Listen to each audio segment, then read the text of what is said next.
Okay, we have lesson 5, steps in hypothesis testing.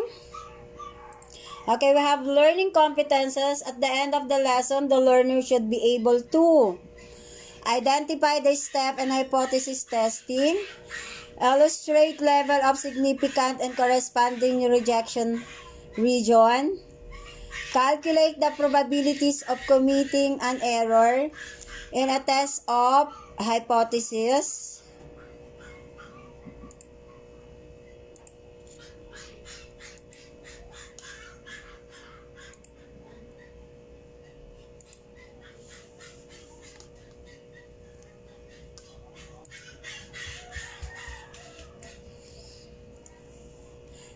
illustrate the level of significant corresponding rejection region, calculate the probabilities of committing an error in testing of hypothesis. Okay. We have a motivation here.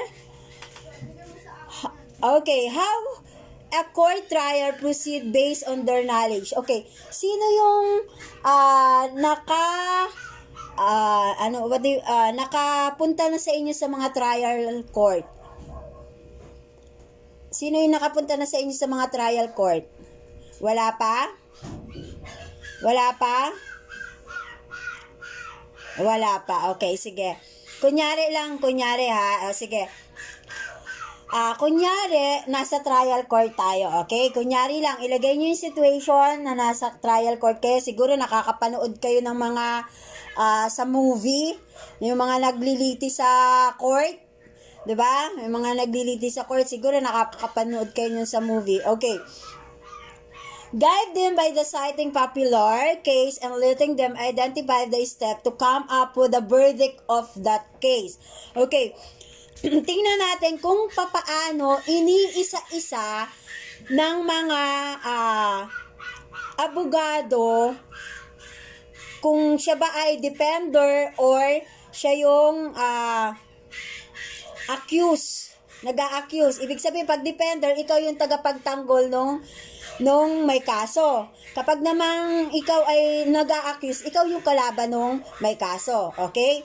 Okay. Example natin ngayon yung kaso ni President Marcos. Former President Marcos. Kilala nyo ba yon?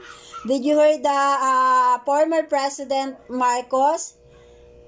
Kilala nyo ba siya? Okay. Okay, very good. Siya yung sinasabi na pinakamagaling, one of the best president in our country. Why?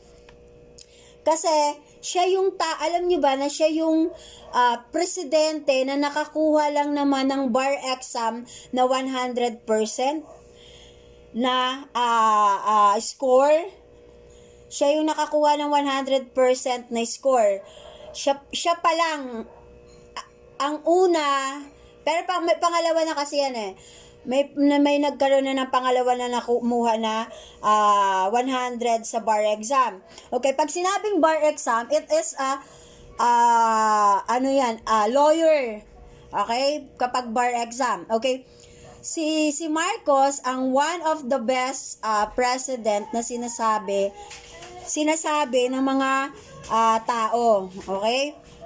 Kaya lang naman naging hindi maganda ang pamamalakad ni Marcos because yung mga nakapaligid sa kanya. Pero kung sa patalinuhan at maayos na presidente, isa si Marcos sa pinakamagaling na presidente. Okay? Siya yung ayaw pang maniwala ng mga judges na nagbigay na exam na naka 100 siya kasi nakakulong siya eh. So ang ginawa, pinag-exam siya ulit, ora mismo, and then, yung pa rin na nakuha niya, 100%. Akala nga nag-cheat. So, one of the best president is si Marcos. Okay. Talakayin natin yung ill-gotten wealth niya. Ill-gotten wealth. Pag sinabing ill-gotten wealth, ano yon? Ano yon? Yun yung example ko sa inyong motivation. Ill-gotten wealth. Nakaw na kayamanan o kaba ng yaman ay nakaw na kaba ng yaman ng bansa. Ill-gotten wealth. Okay? Yan yung mga nakaw na kaba ng kayamanan sa bansa. Okay? Isa-isahin natin yon. Yun lang muna, bibigyan ko kayo ng proseso kung paano kumukuha ng hypothesis testing. Okay? Okay, list the step that learners identify. Okay, number 1. They may mention the following. Number 1, state the accusation against the family of the former President Marcos. Okay? Sige, siguro naman pinag-aralan nyo yan sa inyong history, nung kayo ay junior high. Okay, ano yung mga accusation ng pamahalaan regarding do sa family ng mga Marcoses? Anyone? Corrupt? What else? Corrupt? Okay. Ano pa? Sige nga. Siguro pinag-aralan nyo yan nung kayo ay mga junior high. Posibleng wala yan sa book, no? Nasa history yan. O, ano pa? Sige nga. Magbigay pa. Ano na? Yes, yung mga alahas. Naging popular yon, yung mga alahas niya. Yung mga set of jewelry niya. Yung mga set of shoes niya na nagkakahalaga ng million na nandun ngayon sa ating museo. Okay? Lahat kasi ng mga ill-gotten wealth nila naka-freeze ngayon. Yung ibang nakikita natin naka-freeze ngayon yan. Hindi pwedeng galawin ng mga Marcoses yan habang may kaso pa siya sa government. Okay? O ano pa bukod doon? History nyo.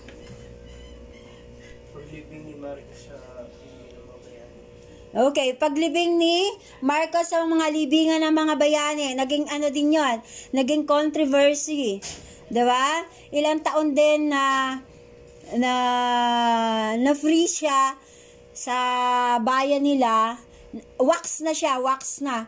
Kumbaga, hindi, sabi nila, yun daw, totoong body ni Marcos na ilibing na. So, yung sabi nila yon, pero yung nakikita natin, na akala natin hindi pa naililibing, that is wax na yon. Alam niyo ba yung wax? Yung mga nasa ang tawag dyan? Yung mga artista nasa Hollywood, di ba? Ginagawan sila. Kapag ikaw ay sikat na sikat, ginagawan kanila ng wax. Yung talagang as in kahalintulad mo na, parang clone. That is clone nga. Wax yung ginawa niya. Pero sabi nila yon, pero hindi naman natin alam sino ba yung nakakakita ng totoo, 'di ba? Okay. And then Marcos is magaling siyang corrupt siya pero hindi siya katulad ng mga presidente na ngayon na ang pera nilalagay niya sa bangko. Si Marcos hindi. May sarili siyang bangko. Kaya nung tumakas siya mula papuntang Hawaii, ang pera niya ay crate. Alam niyo yung crate? Yung ano ba yung crate? Yung kini-crate, yung sila ng mabibigat na mabibigat. Crate, yung kini-crate. Ano ba? Hindi ko maano sa inyo kung ano yun eh. Yung parang kapag mabigat yung isang bagay, yun ang pinangbubuhat o ta-transfers to another Basta crate ang tawag nila dun eh. Kini-crate nila ang pera, hindi siya naglalagay sa bangko, kaya hindi siya na napakalaking pera ang dala niya nung umalis siya. Kasi siyempre may private plane siya. So, ganun kagaling si Marcos para hindi siya malaman na corrupt. Hindi siya nag-aano sa bangko, hindi siya nagdi-deposit, hindi niya nilalagay. May sarili siyang bangko, doon niya nilalagay lahat ng pera niya. Ganun siya. Tapos, ang mga pera niya sa ibang bansa nilalagay. That is para malaman na hindi siya ganun ka-corrupt. yung mga ill-gotten wealth niya kalat-kalat. Okay? Kaya pag kayo nasa government, alam nyo na ang gagawin nyo. Pag kayo ay nandyan na, para hindi kayo matrace na kayo ay corrupt, you need to spread your wealth. Okay? Pagkalat-kalatin yung inyong mga kayamanan. Okay? Choose the jury. Set and review the guidelines to be used in decision making. Okay? Inano natin kung ano yung mga klase ng mga accusation na inano kay Marcos, okay? Present the evidence, kailangan kasi may mga ebidensya, okay? Decide on the matter based on the evidences. Magdi-decide ka sa bagay na yon, nakabase ka dun sa ebidensya. Okay? Ganyan yung pagkuha ng mga hypothesis, hindi basta nagsabi ka lang na nagbintang ka lang. Kailangan magdi-decide ka based on the matter or dun sa evidence na nag-gather mo. Okay? Number 5, state the verdict based on the decision made. Okay? Magbibigay ka ng verdict based on the decision or evidence na nakuha mo. Okay? Ganyan ang gagawin nyo sa sa research nyo. Hindi basta lang. Kaya nga, kayo nag-gather kayo ng mga data, kumukuha kayo ng hypothesis testing. Kung ano yung ginagawa ng grade 12, ganun ang gagawin nyo. Magdi-decide kayo doon sa mga evidences o gagawa kayo ng conclusion based on your evidence na ginather na data. Okay? Ganyan ang gagawin nyo sa inyong thesis, sa inyong grade 12 pag nag-defense. Ganyan. Ganyan na yung ginagawa ng ngayon. Diba? Nagsagot na ba kayo ng mga survey nila? Ha? Nagsagot na ba kayo ng mga survey nila? Very good. Kasi kailangan nyo makipagtulungan kasi next sem, ganyan din ang gagawin nyo. Kapag face to face na, isa-isa kayong sa inyong mga respondent. Pero pagka hindi pa tayo face to face, ganyan ang gagawin nyo. Okay? Okay, lesson proper na tayo. We have a test of hypothesis is the series of steps that start with the formulation of the null and alternative hypothesis. Naalala niyo ba yung null and alternative hypothesis? Na last topic natin, paano mo malalaman if it is rejected or accepted? Paano nga malalaman kapag rejected at saka accepted ang inyong hypothesis? Anyone? Okay, kapag 100 it is null. Kapag alternative hypothesis, okay, that not equal. That is a alternative hypothesis. So, tandaan nyo yan, ha? Okay, with the starting of conclusion. Each step has a several component to consider. It has a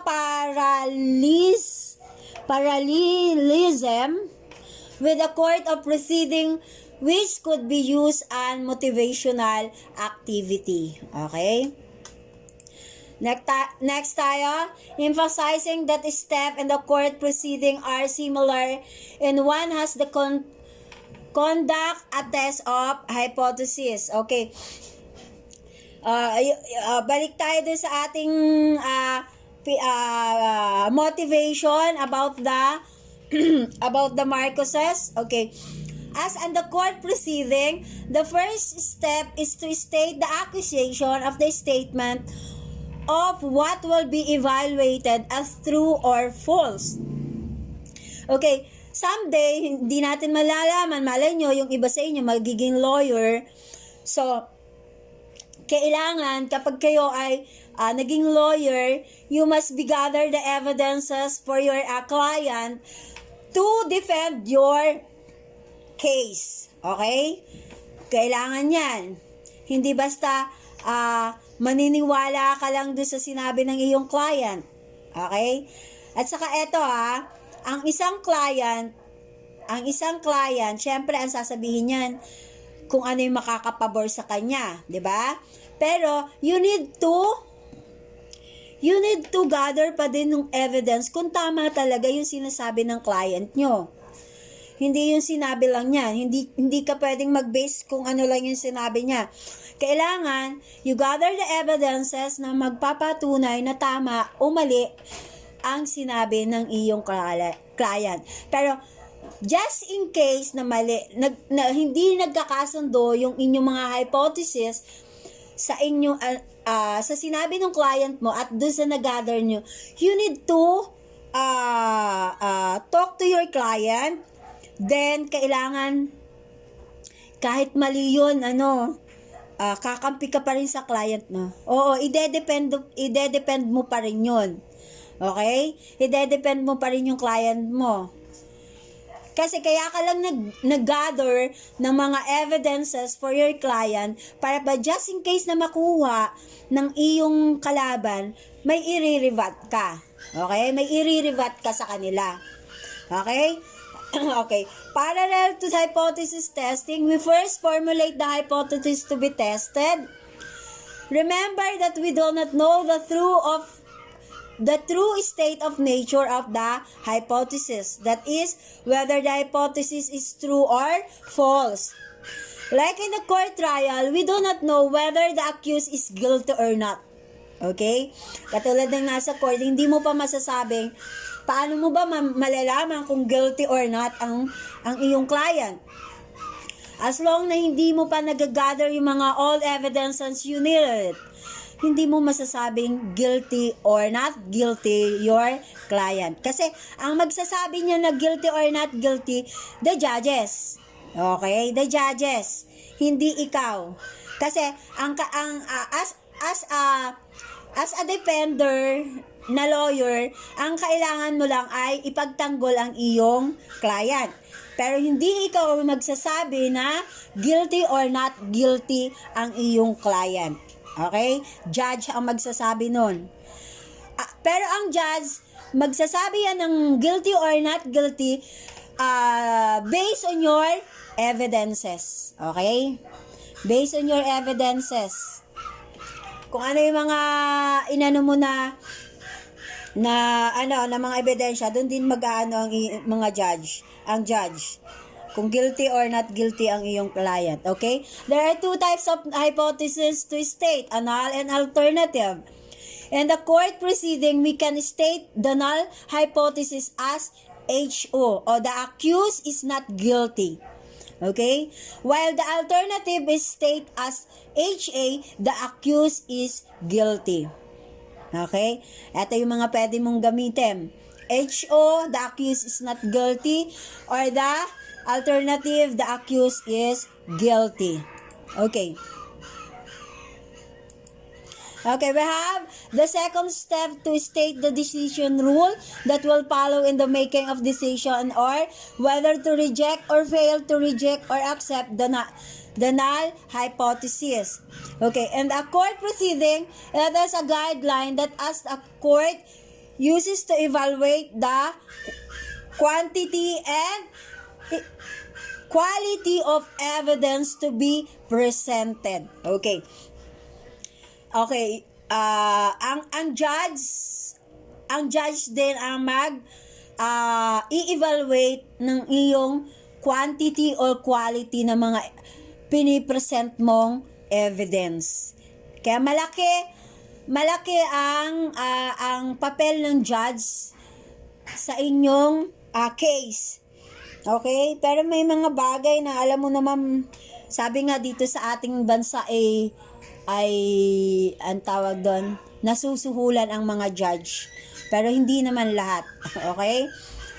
Pag mayaman ka, talagang maraming nagagawa ang pera. Okay. And based on this guideline, the court decided whether to reject or accept the hypothesis that the accused is not guilty. To be able to specify the decision rule in the hypothesis testing procedure,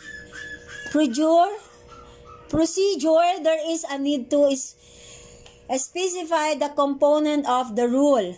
This component include the following. Number 1. Okay, number 1. We specify a level of significant. Kailangan yon. Kailangan natin may specify ang level ng significant. Kasi kapag hindi mo yun na-specify kung ano talaga yung gusto mong mangyari dun sa mga hypothesis mo, paano malalaman ng judges or ng magja-judge kung ano yung conclusion nila? Okay? Kung ano yung conclusion nila. Which is the usually denoted as A is doing the test of hypothesis. And that's the same A what we encountered in discussion of the 1 minus A percent confidence interval estimate. Ito na yun sa mga population na ginagamit natin. A level of significant is the probability of rejecting a true null hypothesis or committing a type 1 error in the test of hypothesis. Since it is a probability of committing an error, it is usually a small value. It is between 0 to 1. Okay. Kapag ganyan daw ang level ng significant ng probability, ang magiging hypothesis mo ay rejecting a true null. Okay? Or rejecting a true or null hypothesis or committing a type 1 error. Okay? Yan yung mga makikita nyo pa kung ano yung kumbaga may i-improve pa. Okay? We identify the test statistic to use the decision rule. Usually, the test statistic is the standardized expression of the point estimator of the parameter identified in the hypothesis.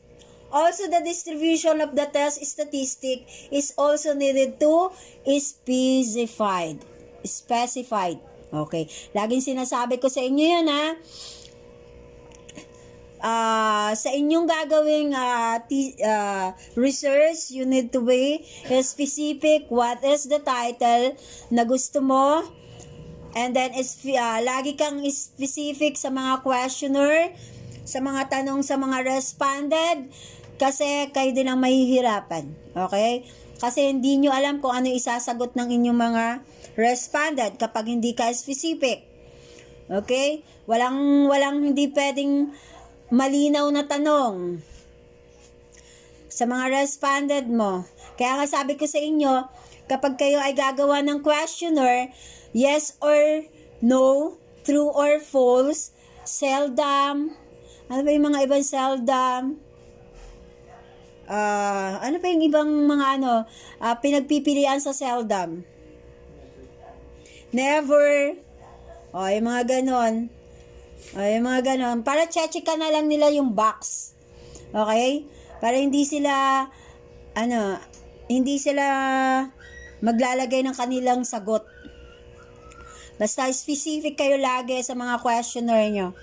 Okay, next. Number 3, part of the decision rule is the specification of the rejection region. The rejection region is the part of the distribution of the test statistic where we reject the null hypothesis. Okay. Malalaman nyo kung ang inyong hypothesis ay null or reject. Reject the null or accept. Okay? Kasi kayo din ang gagawa dyan. Kayo din ang magbibigay ng conclusion. Kaya kailangan you need to be specific to the questions. Okay? An example of decision rule is they state as follow. As a given A is equal to 0.05, we reject HO if the computed test statistics denoted as TC or T sub C is greater than the tabular value of the T distribution with n minus 1 degrees of freedom. Otherwise, we fail to reject HO. Hindi pa siya umabot ng 1, so 0.05, it means rejected. Okay? It means rejected. Kasi, magsiset kayo ng range dyan. Kung ito ba ay, like for example, 1 to 10, ganon. Kayo kasi ang magsiset dyan. Kayo din ang magbibigay ng conclusion if it is rejected or accepted. Okay? Next tayo is, tingnan nyo to. Okay, may example, wait. Okay, and this decision rule, the level of the significant is set up at equal to 0.05. And the test statistic is denoted by t-distribution computed, which is assumed to follow the students' t-distribution with n-1 degree of freedom. The rejection region is the area to the right of the tabular value obtained from the student distribution, which n-1 degrees of freedom. Oh, look at this one, region. Illustrate the figure. Okay. Tingnan nyo kung nasaan yung rejection region niya. Okay, nasa right o left side? Okay, nasa right side. Okay. Kapag kaganyan ang figure nyo, ibig sabihin, it is rejection region. Kapag naman nasa left side, that will be accepted region. Okay? Okay, the third step is then to compute the value of the test statistic using the random sample of observations gather of collection for the purpose of the test of hypothesis. In a court proceeding, this is the time that the gathered evidences are presented or rejection. Paano ba nare-reject ang isang hypothesis? Paano ba nare-reject siya?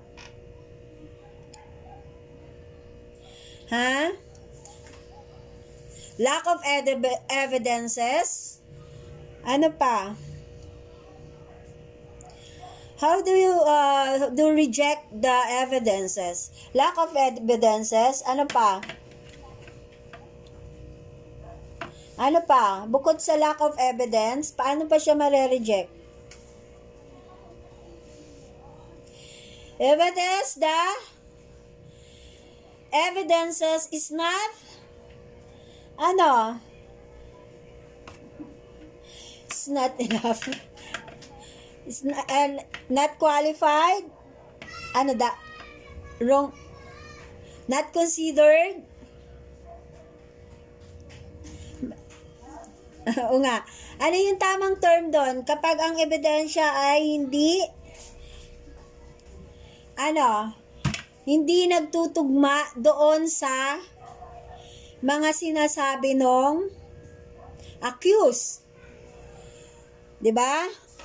Kapag ang mga ebidensya ay hindi nagtutugma doon sa sinasabi ng accused, it means this is rejection. 'Di ba? Nare-reject siya. Okay, next tayo. With the computed value of the test statistic, the next step is to use the decision rules to make a decision whether to reject or fail, to reject or accept the null hypothesis. Okay, sige. I-apply natin sa inyong daily life na lang. Ilapit natin sa inyong buhay. Kapag ilapit natin yung mga kung ito ay reject or accepted, okay? How can you reject? Sino-sino yung may mga manliligaw na sa inyo at naliligawan? Sino yung mga nililigawan at nanliligaw na sa inyo? Siguro meron naman na sa inyo nanliligaw at nililigawan. At your age, 'di ba? Wala. Wala sa inyong nanliligaw at nililigawan? Para mas maunawaan nyo kung paano yung paggamit ng null hypothesis, if it is rejected or accepted. Sino yung may nililigawan at may boyfriend na? Hoy! Ba?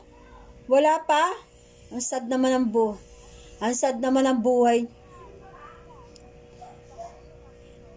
Yung totoo lang. Yung malapit sa katotohanan. Wala. Okay. Sige. Ganito yan. Si Christine ay ano daw? Christine, may naliligaw na sa'yo? Ha? Opo. Okay. Sige. Anak, papaano mo? Ano ang ano daw? Wala. Ang kulit nyo. Si Balanon.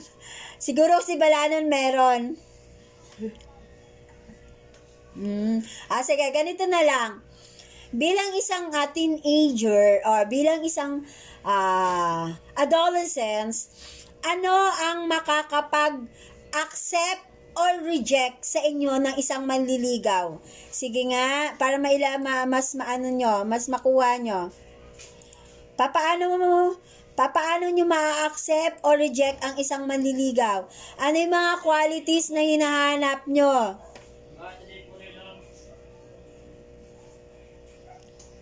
Ano yung mga evidences or qualities na hinahanap nyo sa isang manliligaw? Girls muna. Uy! Hello. Gentleman? Ano pa? Mukhang tao? Ano ibig mo sabihin mukhang tao? Hindi ko na-gets. Anong mukhang tao? Uy! Anong mukhang tao? Meron bang naliligaw sa'yo na meron bang naliligaw na hindi mukhang tao? Ha? Tingnan natin kung saan tayo, kung sa reject o accept.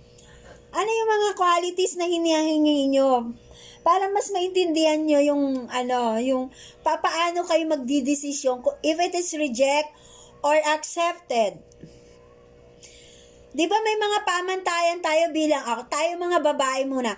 Tayo mga babae ay may mga pamantayan to accept our suitors, di ba? To accept our suitors.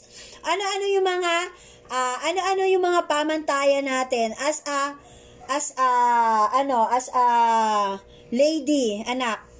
Sige nga yung mga babae. Kasi sabi nung isa, basta gentleman. Okay. Isa na yung mga qualities na hinahanap natin. Yung mga ebidensya na hinahanap natin. Gentleman, ano pa? Uy, wala na? Wala na? Matangkad? Matangkad? Sige, matangkad. Ano pa? Maayos pananamit? Ano pa? Ewan ko sa'yo. Baka may naliligaw ba sa'yo hindi mukhang tao? Mukhang aso? Lahat naman tayo kasi mukhang tao. As a human being, mukhang tao talaga tayo. Hindi ko kasi alam kung anong ibig sabihin ng mukhang tao sa'yo, anak eh. Tapos may pamantayan, ewan ko sa'yo, Ashley. Si Ashley ba to? Ashley! Sino yan? Sino yan? Si Jillian? Siguro Jillian may nanliligaw sa'yo hindi mukhang tao. Kaya ganyan ka. Ano pa? Yun lang ba? Yun lang ang ano natin as a girls, as a lady na umaano ng suitors. Wala. Yan. Yon. Sense of humor and trustworthy. Yon. Yun yung mga gusto kong mga quality.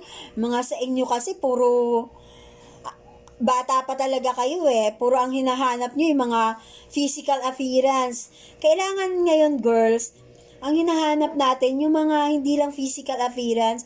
Kasi pag nawala yung physical appearance, ang physical appearance nagfi-fade yan Nagfi-fade yan. Pag nag-fade yan, hindi mo na mahal yung suitors mo. Ayaw mo na. Yung mga, dapat yung mga, ang tawag doon, yung mga malalalim na hinahanap nating ebidensya para magustuhan natin. Pagka ganon, ang mga qualities na hinahanap natin, that will be accepted. Okay? That will be accepted. Paano naman? Paano siya mare-reject? Yung sinasabi ni Balano na hindi mukhang tao, mukhang hayop. Yung sinasabi niya yon, mare-reject talaga yon kapag ka ganon. Okay? Nagigets niyo yung gusto kong i-emphasize sa inyo, anak? Nagigets niyo ba? Okay.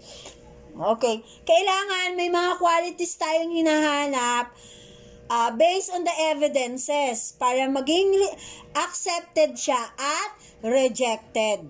Okay? Doon tayo nagbe-base Hindi basta yung kung sinabi lang, mga hearsays. Hindi pwede yung mga ganon. Kailangan, based on the evidences, we are accepting the hypothesis. Okay? Next tayo. Lastly, as the consequences of decision, conclusion are made which are in the relation to the purpose of the test of hypothesis. Of course, kailangan yung conclusion nyo based on your relation to the hypothesis. Alangan magbigay ka ng conclusion na hindi naman relation to the hypothesis yon. 'Di ba? So, in the court proceeding, this is the time when the court give us a verdict on the accused. Okay. So, pag ganon, sa inyong thesis, sino ang magsisilbing judges? Sige nga. Kapag sino yung magsisilbing judges? Ha? Mga panelists. Okay? Panelists ang magsisilbing judges. Sila yung magbibigay ng verdict if it is your thesis is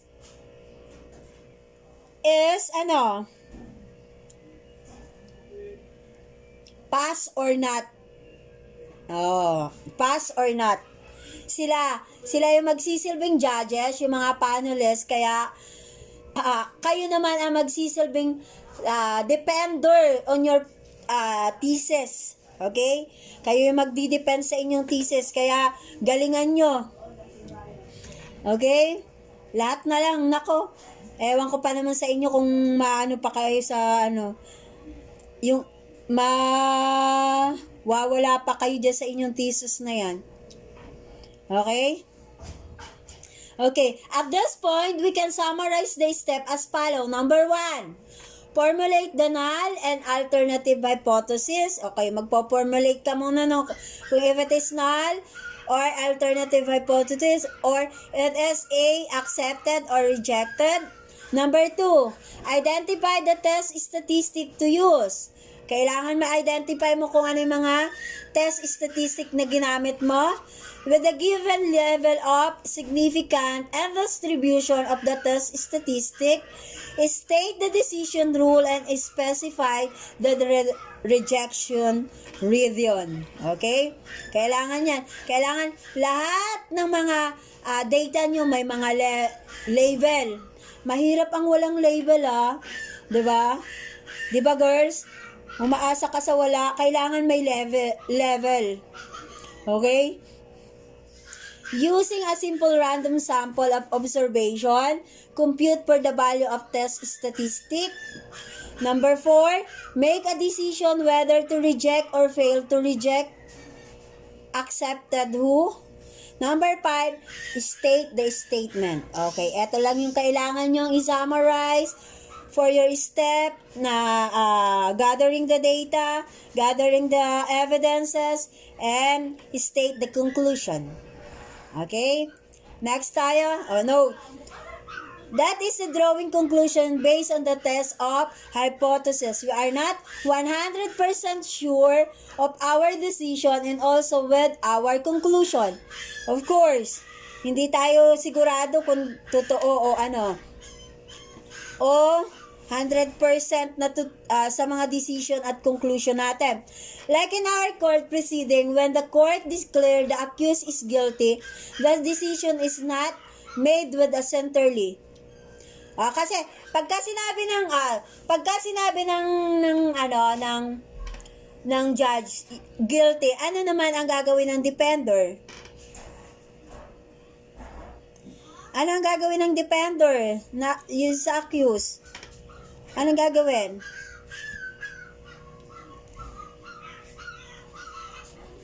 Uy, anong gagawin? Ha? Anong gagawin kapag sinabi ng judge, you are guilty on your case? Ano yung ginagawa ng defender?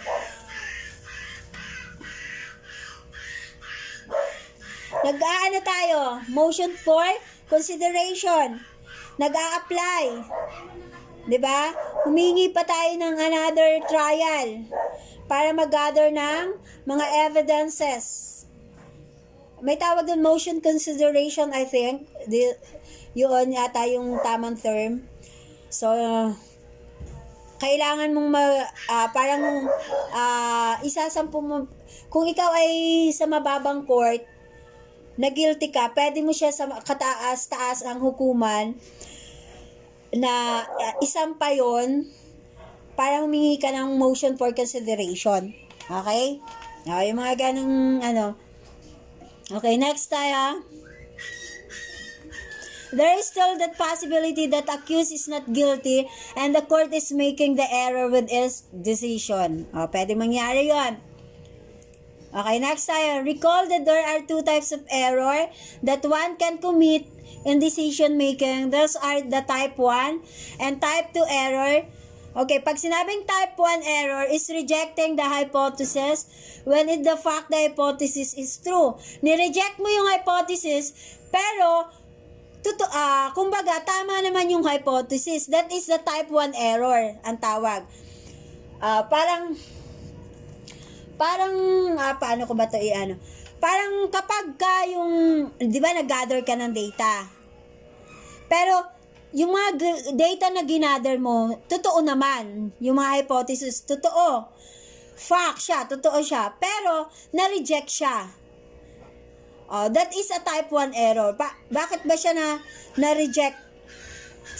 Bakit na-reject? Because of lack of evidences. Pero totoo naman yung hypothesis. Na-reject siya because of lack of evidences. Okay? Thus, the court committed a type 1 error when it declared the accused is guilty, when in fact the accused is not guilty of the crime.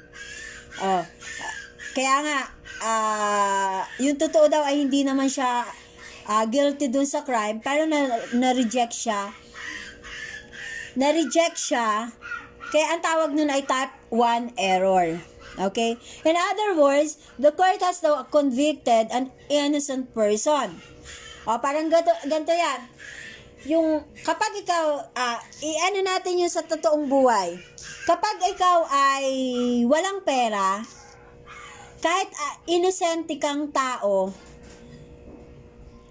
at ang nakalaban mo ay mayayaman, convicted ka. Tama ba? Convicted ka doon. Kasi mapera yung kalaban mo eh.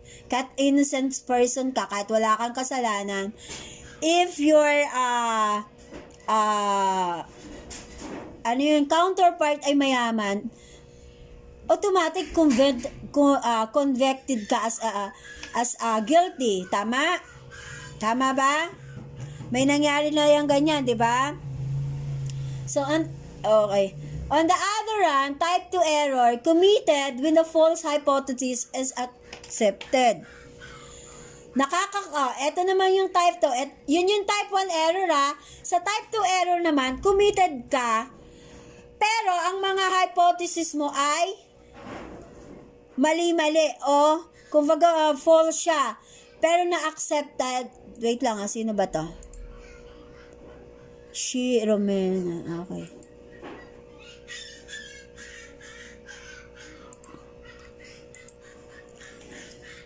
Pero na-committed ka as accepted. That is the court feed a person guilty of the crime. Okay? Yan yung mga yan. May kasalanan ka pero ano yung tawag doon? Mali ang mga evidences pero inaccept ng judges. Kasi nga kumbaga yung person nagiging guilty na dun sa crime because of the defender, because of the evidences. Nagigets nyo ba?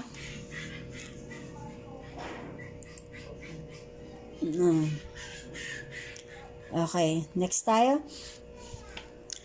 No, there is still time. The learners discuss the consequences of the committing the two types of error and determine which the two types of error. One, convicting an innocent person, or two, freeing the person guilty of the crime has a greater consequences. Ito. Yung innocent person nakukonvict.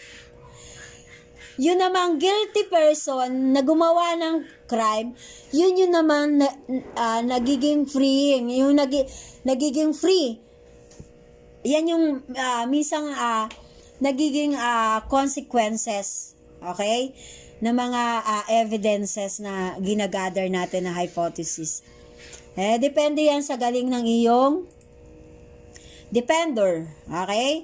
Unlike in the court proceeding, the statistic can allow us to compute the probability of committing an error decision making.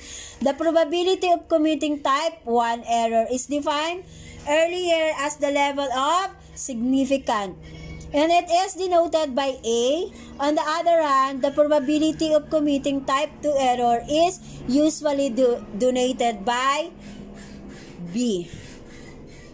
Okay. Also in a statistic, the decision and the test of hypothesis are made with the given probabilities of type 1 and type 2 error. We have the assurance that the test procedure that we use in a statistic were formulated with minimum probabilities of committing error. Okay. The probability of committing an error is the conditional probability problem. It is the probability of making a decision based on the uncertainty of true state of nature of the hypothesis being tested. You may use the numerical example provided in the previous lesson in this chapter to illustrate the computation of the probabilities of committing type 1 and type 2 errors. Okay. Kapag sinabing numerical error example, in the testing the null hypothesis, the average daily number text messaging the grade 11 students send is equal to 100.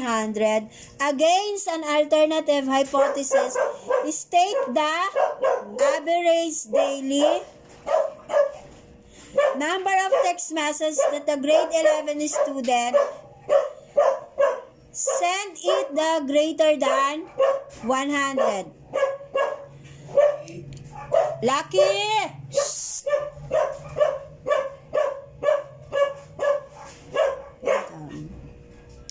A random sample of 16 students were selected and interviewed. The daily number of text messages she said is obtained.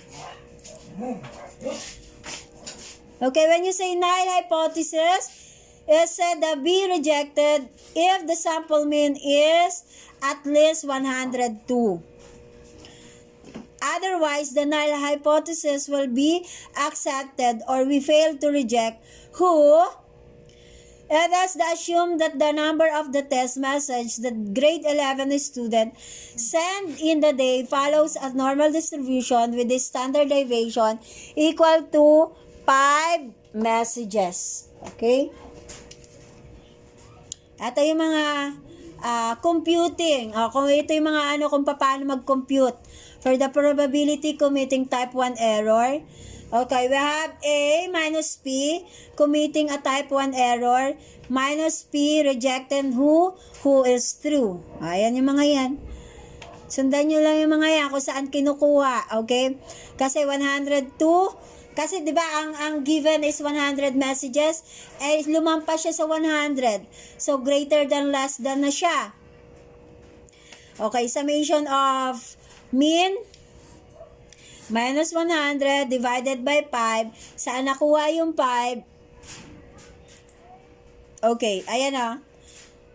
Standard deviation yung 5. Kung kayo nagtatanong ha, standard deviation ng 5. Tapos yung 16, saan nakuha yung 16? That will be the number of students selected.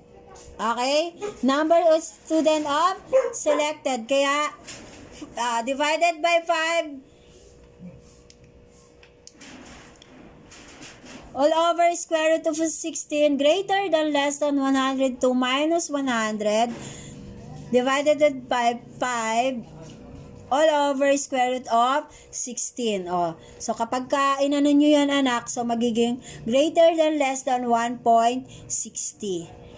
So if it is a negative 1 minus P C square greater than 1.60 minus 1 minus 0.9452 minus 0.0056. Eto na yan, mga equivalent na yan ng mga dito kinuha. Para kung just in case, you need to try to compute it, ito yung makukuha. Okay? Okay, we have probability of rejecting a true null hypothesis is 0.0058, or we say that on the average, we are sure with 94.52%, 1 minus 0.0058 is equals to 0.94.52. Multiply natin into 100%. That will be 94.52%. That will be confidence that we are making a correct decision in accepting a true null hypothesis. The alternative hypothesis is the state as the average daily number of text messages that a grade 11 student send a greater than 100% or 100 messages. Okay? If assume that the true distribution of the number of the text messages that is a grade 11 student send a daily follows a normal distribution with a mean of 103 and the standard deviation of equal to 5 text messages, then the computed probability of the type 2 error, ito yung type 2 error. Okay. Kanina kasi dun sa type 1, ang given is 102 messages. Ito naman sa type 2 error, it will be, the given is 103 messages. Okay. Okay, formulate this one. Okay, beta is equals to P computing a type 2 error minus P accept who is a false minus P accept who or HA is true. Okay, this will be the formula. Okay? So, ito yung 0.77 minus 0.22. Pag inano nyo lang yan. So, computed as 0.211. That will be a null. Ay, type 2 error. Okay? Type 2 error na tayo. 0.2. Okay, do you have any questions? May tanong?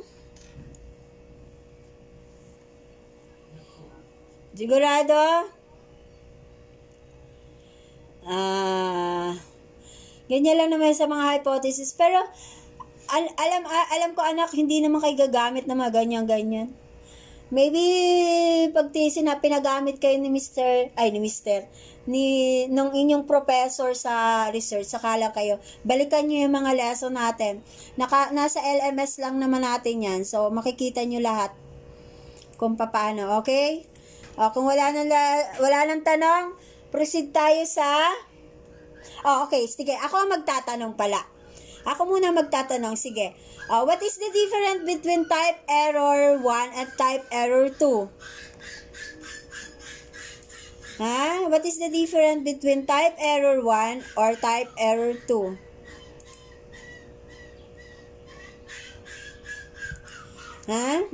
Sige nga. Pag sinabing type error 1, ano?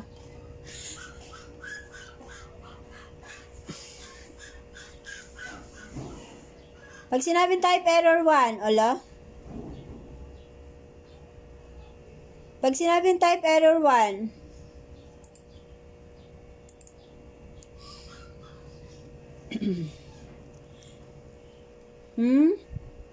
type error 1.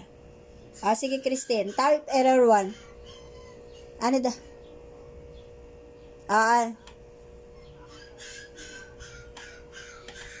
Tama. Okay. Type error 2. Very good. Type error 2.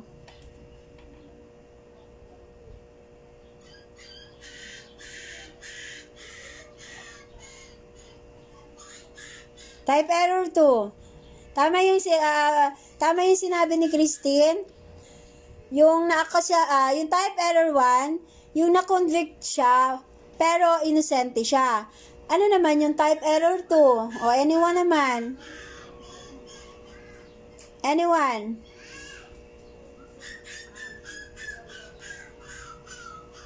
Sino? Sige Andrea, ano yun naman yung type error 2?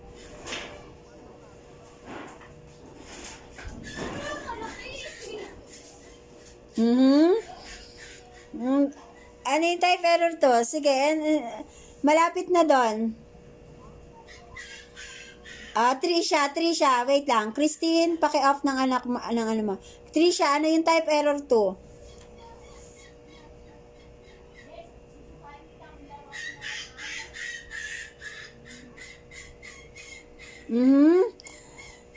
Yung type error 1, tama si Christine. Sabi niya, innocent siya, pero na-convict siya. Ano naman yung type error 2? Rafi. Guilty siya pero malaya siya. Ayun. Yun yung type error 2. Nag-guilty siya pero nakalaya siya. Okay? Yun yung maliwanag. Okay? Yung type error 1,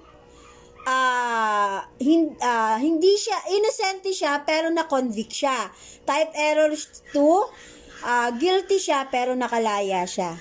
Okay? Ganun lang yung kasimple. Okay? May tanong pa? Wala na? Okay, sige. Next tayo. Punta tayo sa